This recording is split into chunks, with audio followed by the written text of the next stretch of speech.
Hi, I'm glad to see you again. Thought today we'd just do a fantastic little winter scene with a Mountain Dew in it. I'll show you how you can do a very, very nice little scene quite easily. So let's have them run all the colors across the screen that you need to paint along with me. While they're doing that, let's go on up here.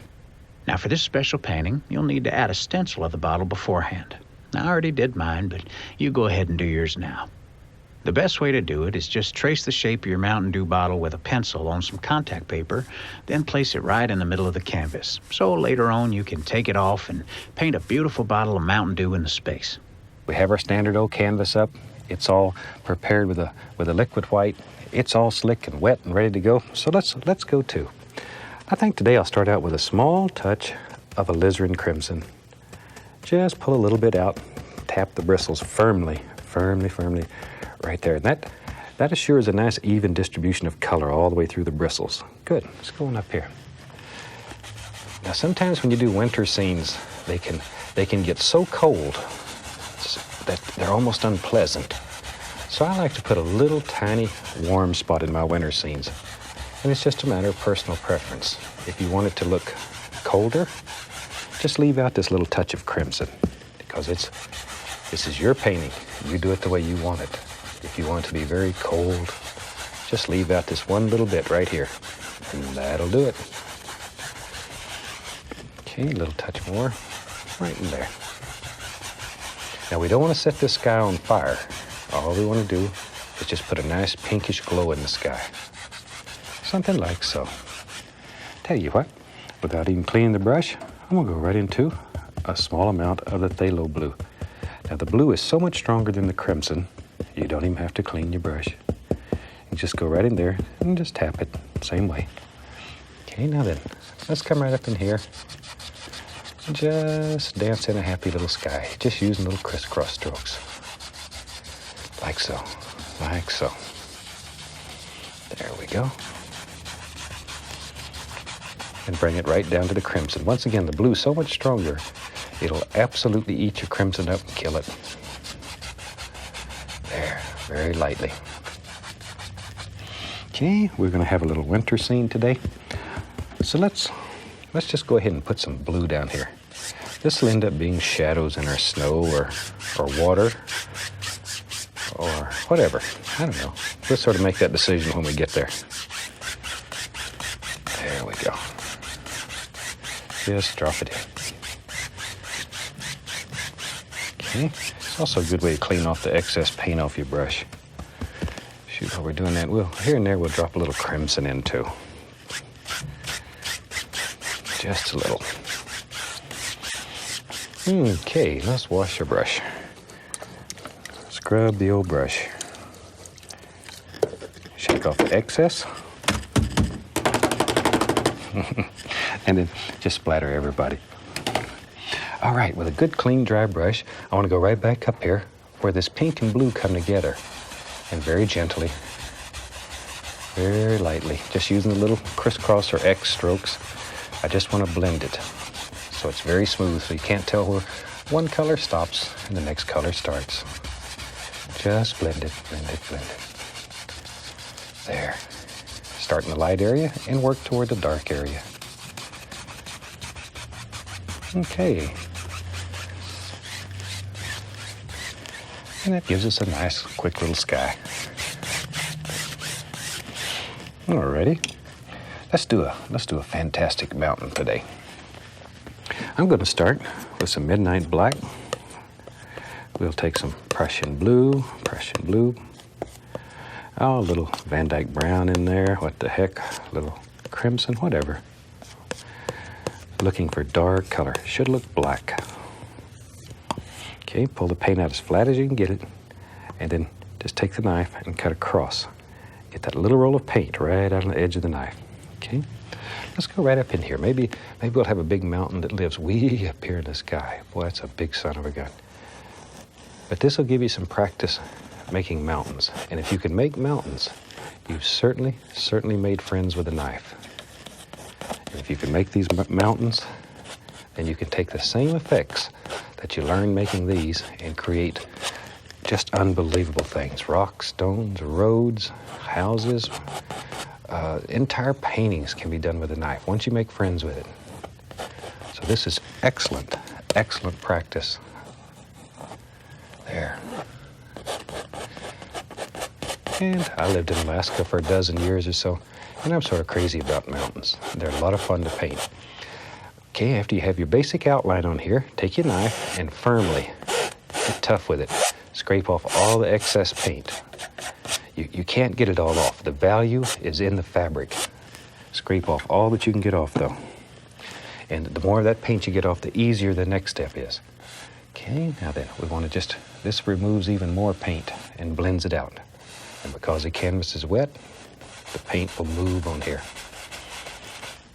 Just grab it and pull firmly. You're still trying to remove excess paint. There we go. Firmly pull it, and then just blend it. Just blend it.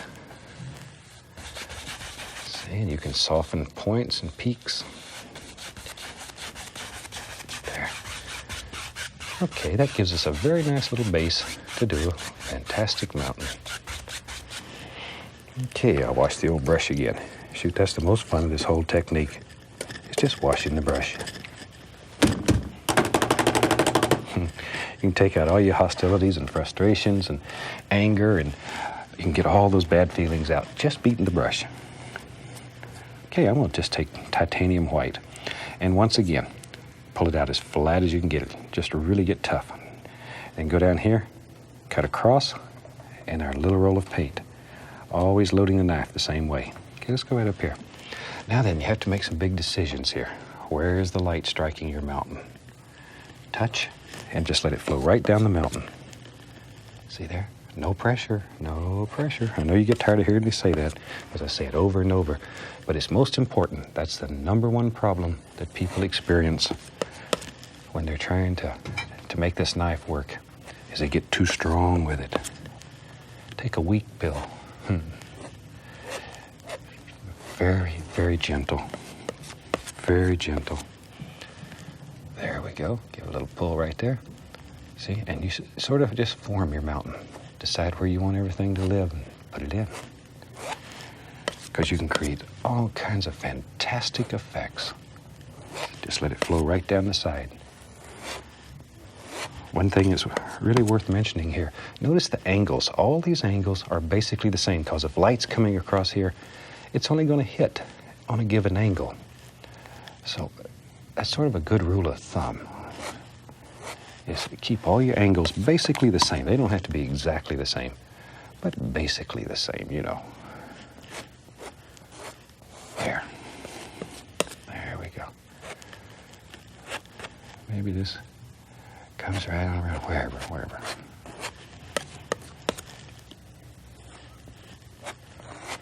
There we go. Very little pressure though. That little roll of paint is actually all that's touching the canvas. The knife blade probably is not even touching it, except when you run out of paint.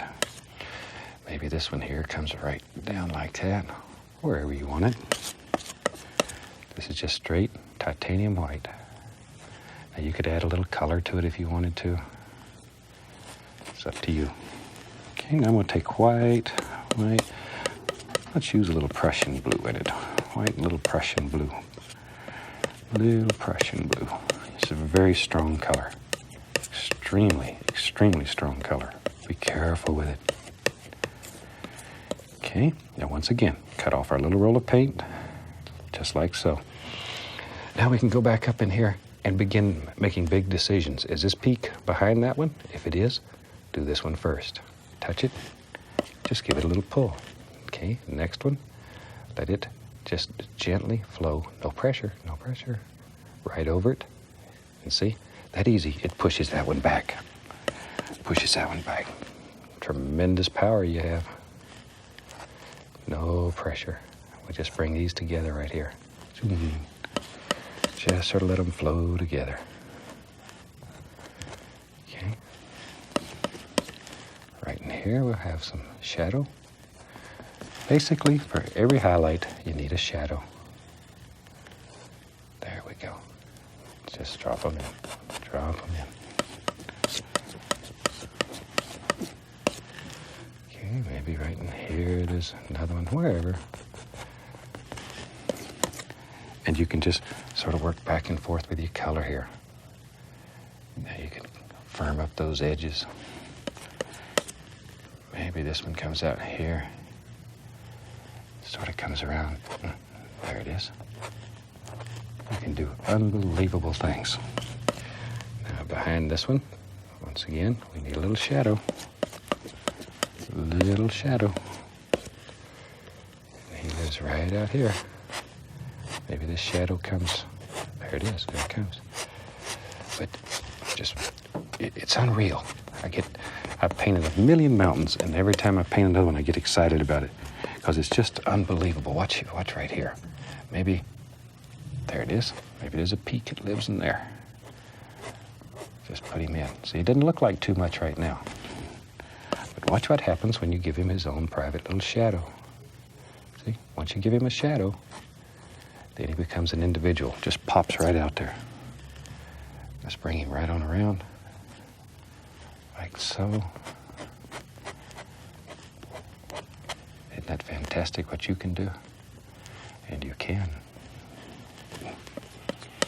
You can. Maybe, watch here.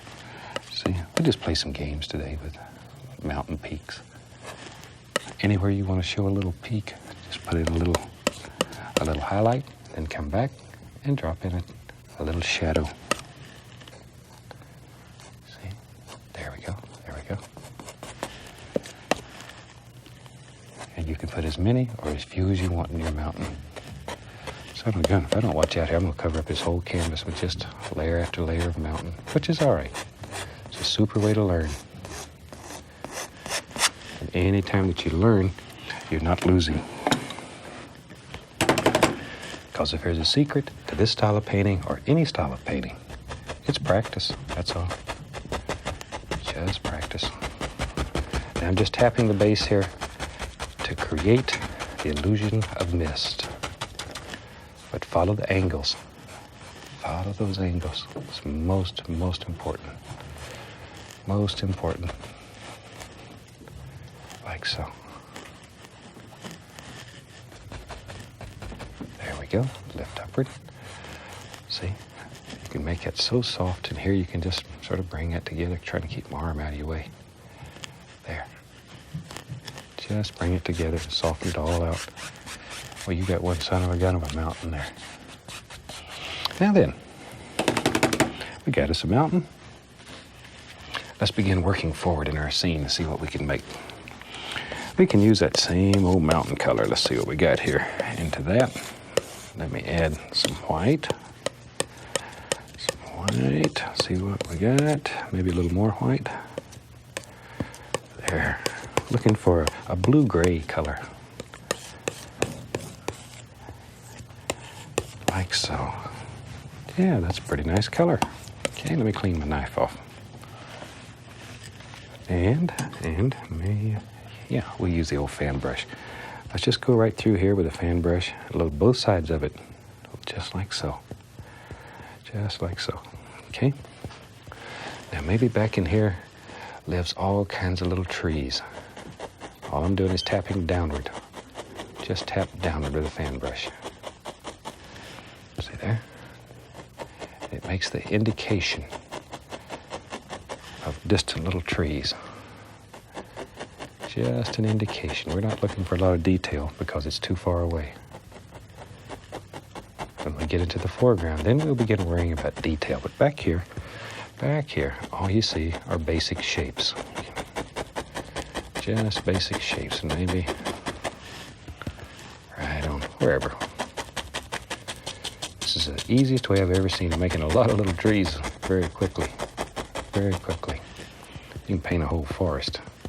And maybe a few of them here and there, maybe you can make out a little detail on them. Just like so. See, maybe there's another one here, wherever you want them. Wherever. Maybe even in here. There's another one. See, just drop him in. Maybe this one here. See, you can make these son of a guns just grow right before your eyes. There.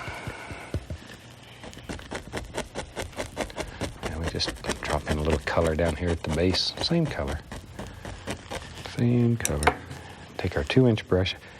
Maybe we'll have some water. So all we do is pull straight down. Just grab that color, pull it straight down, and it creates an instant reflection. Instant reflections. Okay, go across. Now then, take another fan brush, and with just a little bit of white on it, I'm just going to touch here and pull up. It makes sort of an indication like his little trunks way back hidden there. Touch it, just pull it straight up. See? Just touch it and pull it up. If you get a little too much, just keep working it, and the color will eat up that white, and it'll go away. Just go right away. Maybe right there. There we go. Wash off the old brush. And grab the knife, touch a little bit of the liquid white, pull it out very flat, just as flat as you can get it, and sort of cut across. Let's go up in here and just begin cutting in a little water line. There. There you go. See there? All kinds of little things happening there.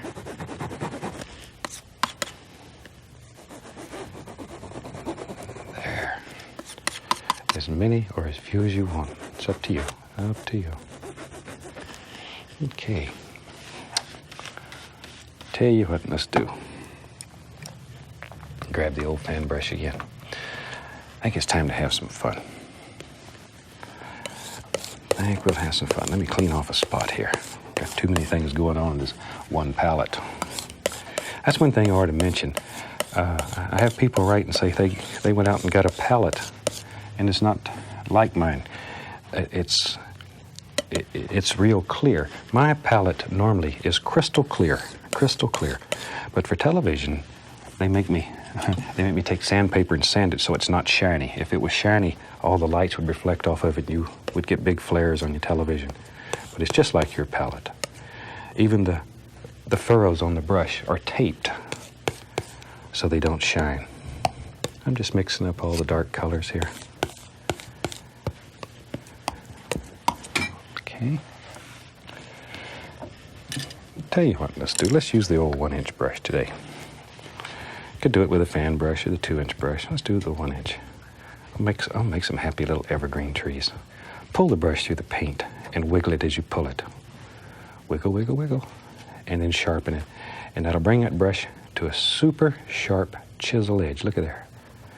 Sharp. And it takes a lot of paint. If you don't have a lot of paint on the bristles, they're not going to stick together. That's the only thing that holds these bristles together is a lot of paint. And maybe right there. See how sharp it is, though? You can literally make a line with it.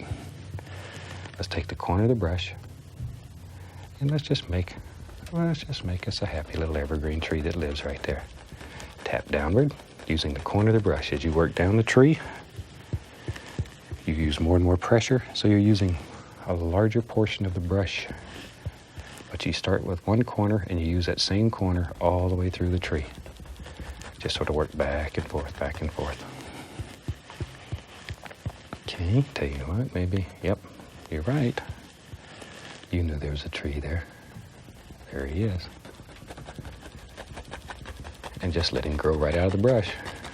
They live in there. You have to sort of scare them out sometime. But they're there. Tell you, maybe, let's have a whole forest today. Give you a lot of good practice making some nice trees. There. See, there's another one. Maybe he comes right on down wherever you want him. See, just make him rascals grow. There, a little more paint. And normally I reload the brush after each and every tree. Okay, let's go over here on the other side. Maybe, shoot, let's get crazy. Yep, maybe there's a big tree. Maybe he lives right there.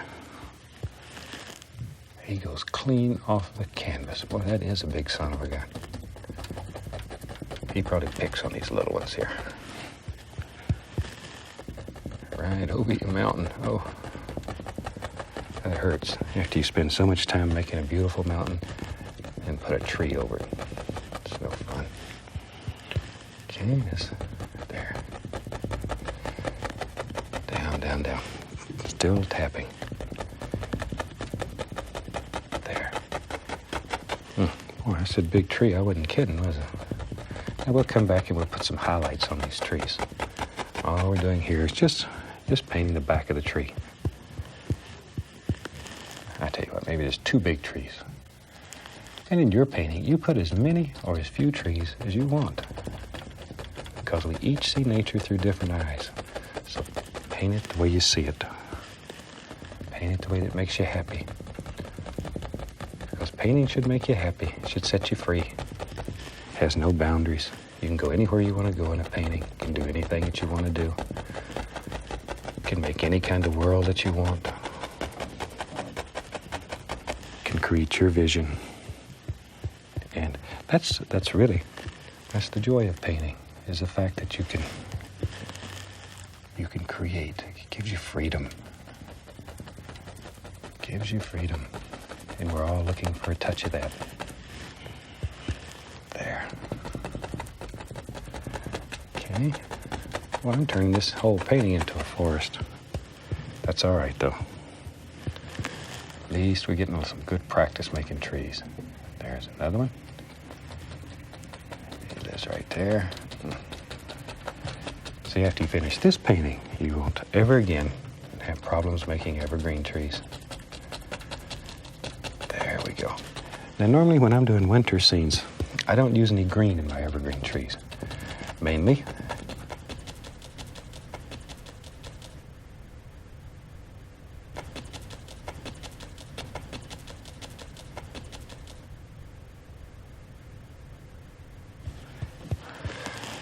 so I normally just use these dark colors with a blue base, and then you can intentionally, I'll show you, we'll put some snow in this. Shoot, why not? Why not?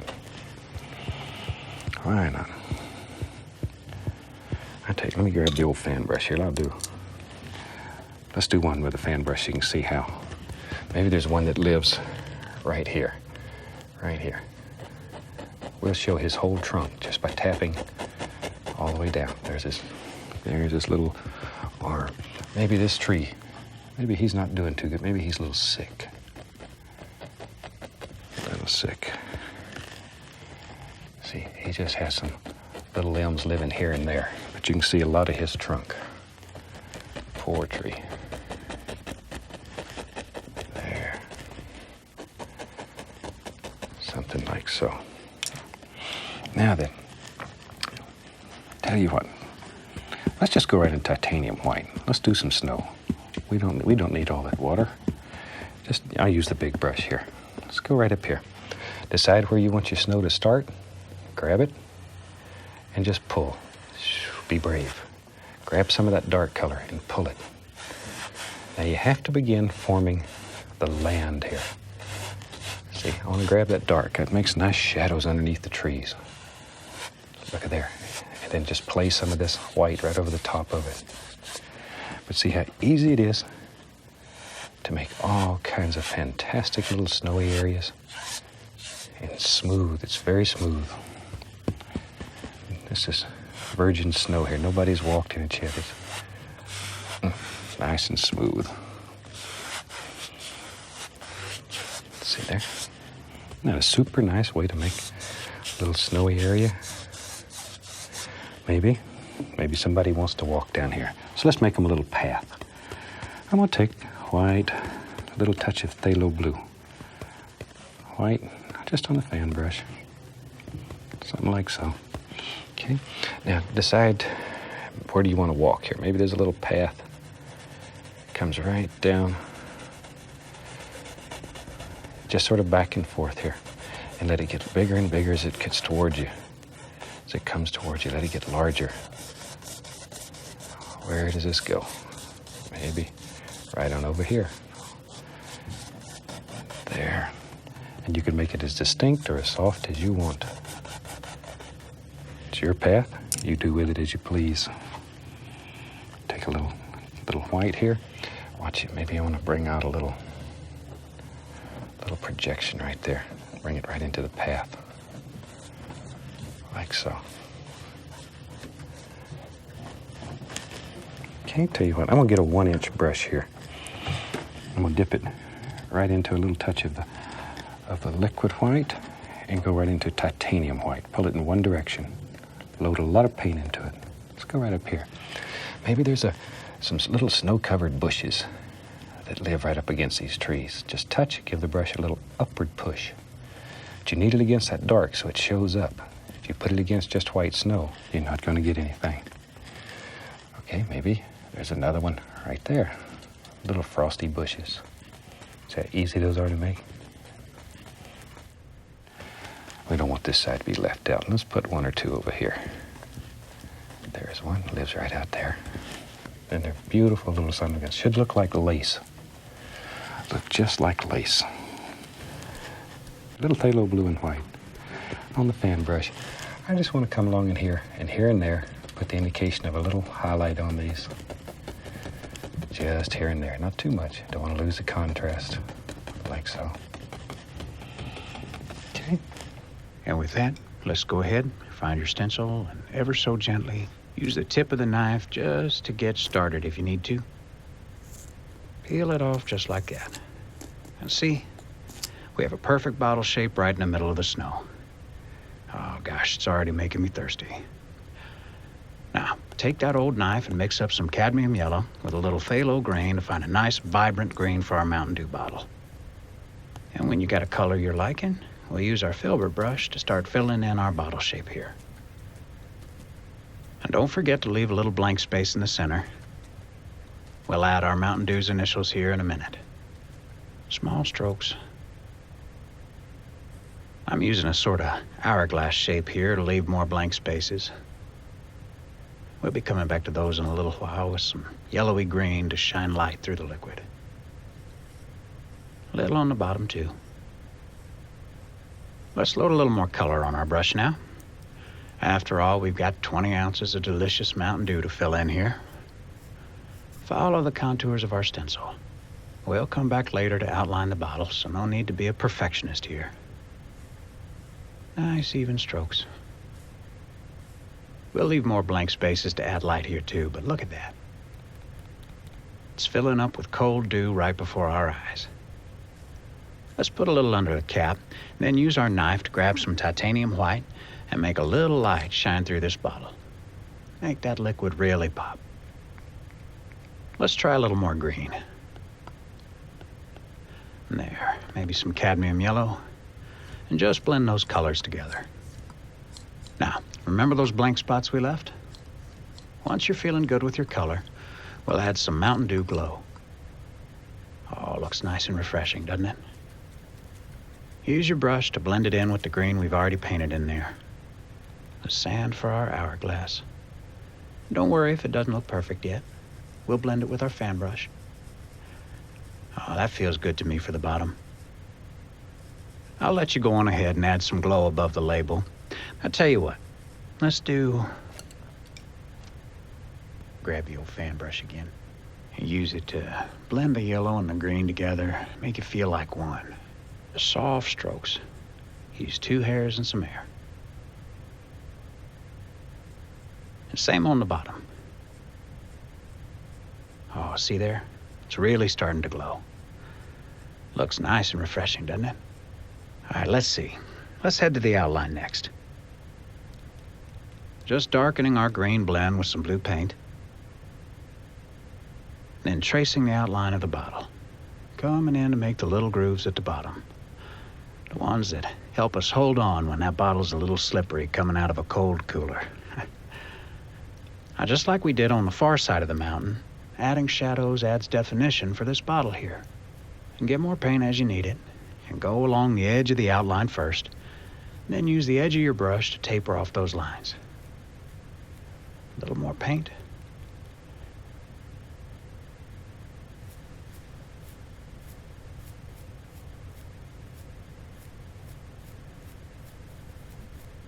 You'll take the same approach to all the grooves on the bottom here. But I'm going to take our Filbert brush and a little more dark green. just to add a darker shading on the contours of our bottle. Light sweeping strokes here. I'm blotting in a little patch of color, then using the Filbert brush to blend it in and create dimension. This brush works wonders here, don't it? There. That's looking mighty fine. Now then, take our fan brush and do a little more blending on the bottom here. Whatever feels right to you. It's your painting, your bottle, your world. And there. It's a bit like dusting. A touch up on the bottom below the label, just like that. And maybe a bit more on the grooves. Now remember, we're using a light touch. Sometimes a light touch makes all the difference, you know? Now, I'm gonna grab the old Filbert brush here, and I'll do some sap green and blend it to fill in our cap. And we're just tracing the outline of our cap and filling it in. Make sure that cap's on tight so you hear that shh when it's opened. I don't know about you, but that sound is music to my ears. Just a little more. And there. Let's bring our brush to a super chiseled edge like this. See? Now then, we're gonna nestle a little MD right in the middle. Nice and easy. Just fluttering strokes. Now, I might add a little shading in a few other areas, but you make those big decisions. Next, I'll grab a clean brush here and a little of our Mountain Dew green here too. Why not? Now, using light strokes, just lay down a bed of green for our MD to sleep in. That's it. Mix a little yellow into your green so we can trace those initials. Light, delicate strokes to make the M. Down, and then up. Feel free to go back over your lines if they need a little more love. I'm gonna grab just a bit more paint to tackle the D. Reminds me of elementary school. How about you? Oh, that's looking wonderful. Looks just like light shining through the bottle. Now go back over, retrace it if you think the lines need a tad more definition. And then let's get a lighter green on a clean brush and add the ridges to our cap. One by one, straight down from top to bottom. And there, look at that. Our dew all sealed up, keeping those effervescent bubbles in one line at a time. I've grabbed a little titanium white now to add some highlights where our cap meets the bottle. Whatever feels right to you here. Let's say we throw a little more right underneath the cap. And a little on the edge above our label too. Why not? Now starting on the left, get a little more paint if you need to, then long strokes to underline those ridges we made earlier. You can do a little blending with your fan brush up here, but I think it's time to have some fun. Now let's get some of that light green and dig in on this label here. Now you've probably noticed by now that I pre-drew my label in pencil on the old canvas here, just to make sure it's perfect. But if you don't want to, just keep a bottle of Mountain Dew on hand. Not just to keep you refreshed, but to make sure you get the label right. Long, deliberate strokes to make this outline on the interior here. Now take your time with this. You don't have to be in a hurry when you paint yours. Go over each line a couple of times with your brush. Not too thick now. But we do want this line to feel bold and sharp. Nice and easy. Every line tells a story, doesn't it? And this story is really coming together into a beautiful little picture. I'll let you finish the rest of this outline on your own. But now, I'm gonna grab a little more of the same mixture with the same brush and start in on some of those happy little triangles. Let's use the same technique we used on the cap. Trace an outline, then fill it in with color. Well, now's a fantastic time to think about how far we've come with this little picture. I hope you're enjoying it as much as I am. A fresh brush and some of that titanium white. Let's outline our letters here in the label. It looks like a snowy little outline, doesn't it? I will fill it in later. Nice and delicate. Take it as slow as you need to. I keep going with this white and fill in all the empty space between those letters. Then take the knife and add some of that dark green into our mix. This will be our color for the letters. Okay. Same technique as before with the script liner here. Outline, then fill. I tell you, I'm gonna need a refreshing Mountain Dew after all this. With just a little bit of white on it, I mine the outline of our titanium white and just go on the inside to outline our letters, starting with the M. Outlining and then filling in. Nice and easy. Get more paint when you need it. There's no need to speed through this. Our painting isn't going anywhere. Now, once we finish the M together, go ahead and take each letter as slowly as you need to. Slow and steady. Worked for the tortoise, worked for us. A little more now. And with that same color, we're going to fill in a few more of these triangles. Now take a look at your bottle to know for sure where, or just follow along with me. Slow and steady. Outline, then fill. I know you're sick of me saying that. Heck, I'm sick of me saying that. But it's a good technique you can apply to the rest of these little triangle mountains here on the label. Now let's mix up a little blue-green color. Closest color we can get to what's on the label.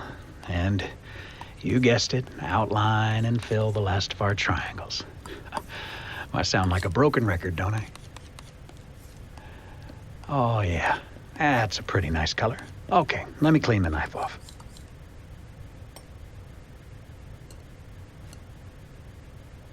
And just work your way through, outlining and filling, triangle by triangle, taking each part of the label piece by piece. You can also take some black paint and outline the center of the label if you like. I'm going to use the same dark green we used to fill in the MTN, and with a clean brush, let's add dark green stripes on the edges of our label. And set it apart from the liquid Mountain Dew. Oh, wow. Will you look at that? It never ceases to amaze me how a couple of little lines can make a painting come together. Okay, time to take another clean brush and some bright red. Get that brush to a nice fine point. Use the same technique we've been practicing. An outline first, and fill later. And feel free to get more paint if you need it. We want this red color to really pop. Outline, outline, outline. Fill, fill, fill. There's that broken record again. Let's put the finishing touches on our W. Isn't that the most beautiful label you ever did see? Looks just like the real thing, and just as refreshing. Now then, tell you what, let's just go right in titanium white. Let's do some snow. And don't be afraid. Nice sweeping strokes. Nestle the Mountain Dew into the fresh snow. Make that bottle nice and cold. Remember, it's your world, your delicious dew.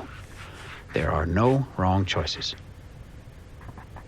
I'm gonna take white, a little touch of phthalo blue. Just with the fan brush, like so.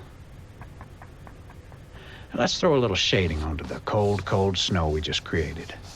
Light sweeping motion, back and forth on that snowbank. It's the same technique we practiced all the way up on those snowy peaks.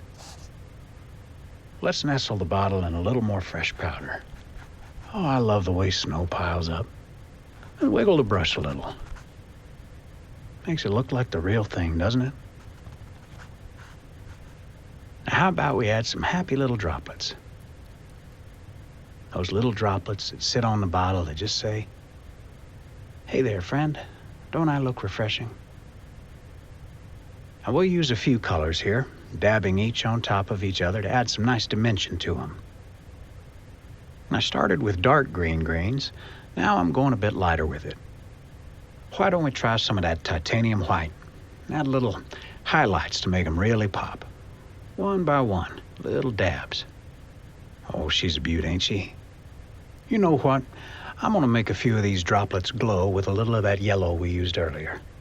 Ah, little drops over here on the left. Big drops on the right. Shoot, that's good. And with that, I think this painting is finished. Once again, thank you for allowing me to be into your home. And until next time, keep the old brush working. Happy painting, and God bless.